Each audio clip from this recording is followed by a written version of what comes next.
Hey everybody, so today we're going to chat about why the lessons that we often remember are the ones that we learn the hard way.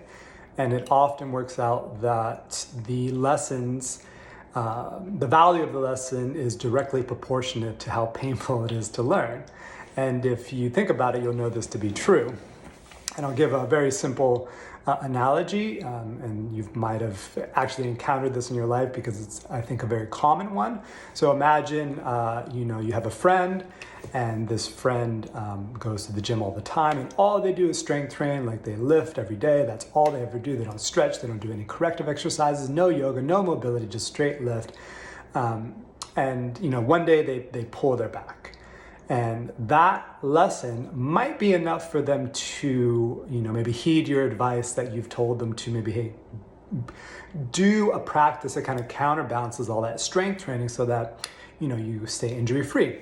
And maybe that pulling of the back isn't enough for them to actually integrate that information and change their habits, make a new practice revolving around their health. But maybe time continues and then they blow out their back. And in that case, that lesson might be painful enough for them to take a look at what they're doing and see if there's anything to this idea of expanding their toolbox or expanding their repertoire so that they don't get injured. That lesson might be painful enough for them to do that. And vice versa. Maybe you do yoga all the time. You're always doing yoga. All you do is kind of stretch. And, maybe one of your friends is like, hey, I've noticed that you're getting really hypermobile, and the pipe might not be so good for your joints. You might want to consider some strength training. And then same thing, you ignore it until something happens where you pull a ligament or something you overstretch. And then that lesson is painful enough for you to take a look at some strength routines or incorporating some resistance training. And it is the law of proportionality, because had those events not occurred, neither your friend who is doing the weightlifting nor you who's doing all the yoga would have done anything about it. And it's only the painful lesson that makes you change. And you might ask yourself, well, why is that? Why do we have to wait until something actually happens? Why do we have to wait to get sick or get injured or have a big disruption in our life pattern for us to change anything about it? And the reason is, it's as simple as, because if what you're doing is working, there's no reason to update. If what you're doing is getting you money, if what you're doing is making you fit and you look good and feel good, and if what you're doing, if you're getting 2 hours of sleep a night, but you're still able to do all this, if it's working for you in your perception and your results that you're getting, you're not going to change until something happens that forces you to change. And now, when it typically does happen, because if you do encounter a very severe life disruption, right? Like a major, something major happens where maybe a dream has to be let go. You go through a breakup. You do get an injury or something like that, or you get sick. How you perceive it can actually be helpful in how you overcome it. So you can think of it two ways. You can think of it as hitting an obstacle, right? There's an obstacle and that obstacle is in your way. Or you can think of it as almost falling into like a chasm or an abyss or like a cave. And the latter might be a better way to think about it, because it's kind of how when we watch our movies, when we listen to or read our novels or even listen to songs, that's what it's about. It's about people falling, and then within that fall, they are in the dark, and then they have to look within to figure out a way to climb out. And that might be a better way to think about it, because that's what actually happens. Anytime there's a major life disruption, you do drop, and you have to find a way to listen to get the message or be at one with yourself so you can see the pattern that you've been doing and see how you can correct it. Now, why is it so difficult to correct these patterns, or why is it so difficult to change your belief system?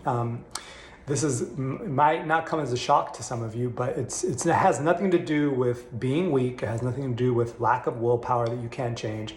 It's because the part of you that has these habits or this belief structure is actually like a neural structure. So it might be better for you to imagine it as an actual person. Now, you might be saying to yourself, like, well, how can that be possible? How can it be an actual person? That doesn't exist. So to that, I would say it doesn't exist on the same level of reality as a car, as your laptop, as a phone, as your couch. It doesn't exist in that material reality, but it does exist in some reality. Things like love, truth, hope, justice, no one would say those things don't exist. They do exist, but yet you can't touch them. And it's very similar when it comes to parts of you that have to be let go. It is a complete personality with, and this is based on cognitive science and some evidence in psychology, that it actually has beliefs, it has wants, it has abilities, and it doesn't want to let go. And in order for you to do that, to sever that part of you, you're going to have to be, pretty brave. You're going to have to dig deep, and you're going to have to do that in order to move on. And maybe one of the best ways for if that's hard for you to wrap your head around, like, oh, it's a personality, that doesn't make sense, like, and why would it be so difficult? Why would it be so challenging? Think about if you've ever been in a long relationship, say longer than 2 years or 3 years. And that person is a part of your life, and you basically become one entity, because your pattern of life, what you do, how you go about, if you go eat, you go out to the park, you're always together, and then all of a sudden you break up. It feels like almost like a little death, because that part of your personality is completely severed, and you do go through a mourning phase. So the takeaway on this is that, if you are going to make attempt not to wait for the painful lesson, although that's sometimes inevitable. But if you do have to wait for the painful lesson, realize that it's more about you being able to be within the darkness, find what isn't working, confront it, and then, either kill it or let it go. So that you can grow, so that you can transform. And that is your update. That's when you get updated. That's when you get leveled up. And then it'll continue like that for a while. There's, where you'll be in this growth phase, then there's stagnation. And then again, you fall, and then you have to find a way to transform yourself so that you can climb out of that. So hope that helps, and hope that way to frame it maybe will make an impact, or if anybody around you, needs some advice, maybe you can kind of paint that picture for them. All right, talk to everybody a little bit later. Peace.